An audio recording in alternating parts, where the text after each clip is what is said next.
Hello, my name is Grace Brennan.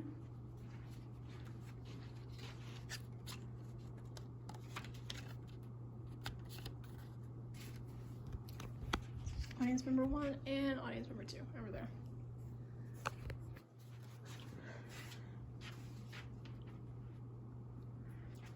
We hold these truths to be self-evident that all men are created equal. Those were the famous words written by Thomas Jefferson in the Declaration of Independence, which was written over 245 years ago. Back then, the definition of all men was different than it is today. Then, all men was only white land-owning men who were Christian and who were 21 years of age or older. Those were the only people in this nation at the time who were allowed to vote. Even though all citizens had to pay taxes, not all of them were given the same rights in government. How far would you be willing to go to fight for something you believed in? Would you be willing to be arrested, to be publicly humiliated, or beaten? The motivations of the women's rights movement of the past are attributed to 3 main events. The first is the Women's Rights Convention in Seneca Falls, New York. The second is the rise of the suffragists, and finally, the congressional vote to make suffrage an amendment. But first, why was women voting considered so controversial?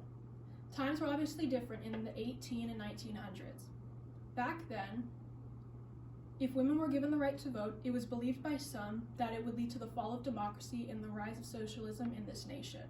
Others believe it either undermined husbands or state laws and rights, and others believed it would lead to Black people being able to vote due to the 14th and 15th Amendments.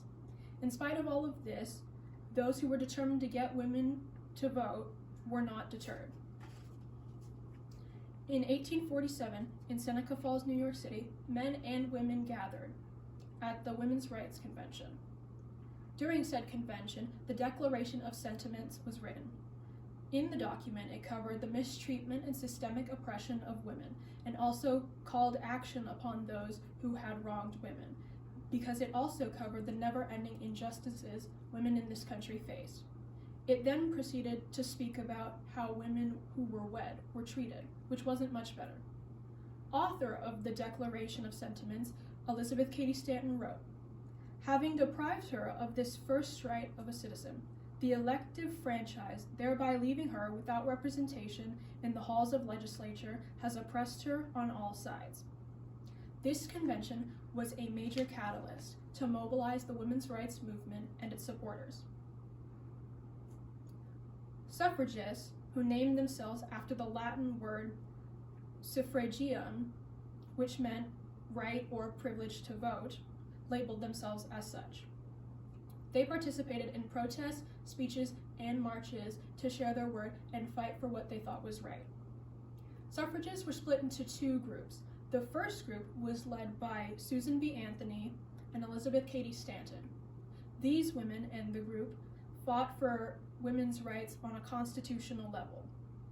The second group was led by Alice Paul and Lucy Stone, who fought for women's rights on a state level. Susan B. Anthony and 14 other women voted for President Ulysses S. Grant in 1871. This action led to them being arrested, tried, and convicted. Anthony argued the 14th Amendment as to why she should not be convicted for this crime. However, it was said that the 14th Amendment only applied to Black and formerly enslaved Americans and did not extend to women's rights. Therefore, the right for women to vote was left up to be determined by the states. On the 100th anniversary of her conviction, last year, former President Donald Trump decided to pardon Susan B. Anthony's conviction for this crime. Alice Paul, who owned a doctorate in sociology, would do anything for women to be able to have the right to vote. She organized an enormous parade that coincided with the inauguration of President Wilson, which embarrassed the president. Because of this, he had them all arrested. But these women didn't mind. Every time they were arrested, they would get news coverage, meaning that their word would be spread further and they would be garnering more attention. They were peacefully protesting, meaning that law enforcement had to figure out what crime to charge them with since they hadn't committed any. They settled on charging them with illegally obstructing traffic, but they were very soon released. These women would march with banners in front of the White House. Because of this, time and time again, they were arrested. But people would often tune in to witness this daily spectacle. The banners and colors of clothing they wear had a lot of symbolism. White stood for purity, and their stance on voting for candidates who would best serve society. It also contrasted greatly against the black suits that were worn back in that time. Purple stood for loyalty, and gold stood for light, or to be used as a symbol for a torch that would guide their purpose. These women would later be nicknamed Silent Sentinels. At that time, 218 suffragists would spend time in jail, and their conditions were horrible. There were rats in their cells, worms in their food, and they were often physically abused. To protest this treatment, the women went on hunger strikes. However, those were quickly ended when they were violently force-fed. A wellness check was done on these women, and it was found that their constitutional rights had been violated and they had been subject to cruel and unusual punishment. When the public learned of this, the suffragists had garnered their sympathy and slowly began to gain more supporters. 144 years after the signing of the Declaration of Independence, President Wilson finally supported the amendment. And in 1920, the 19th Amendment would be ratified, allowing white women specifically to vote. Harry T. Byrne, a Tennessee representative, was the final vote to decide whether or not the amendment would be ratified.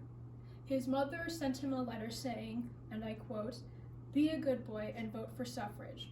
So he did, and the amendment was ratified. On November 2nd, 1920, over 8 million women in America turned out to finally exercise their right to vote. Even though it was federal law, some states were slow to formally ratify this amendment into their laws. Mississippi was the last state to ratify the 19th Amendment, and that happened in 1984.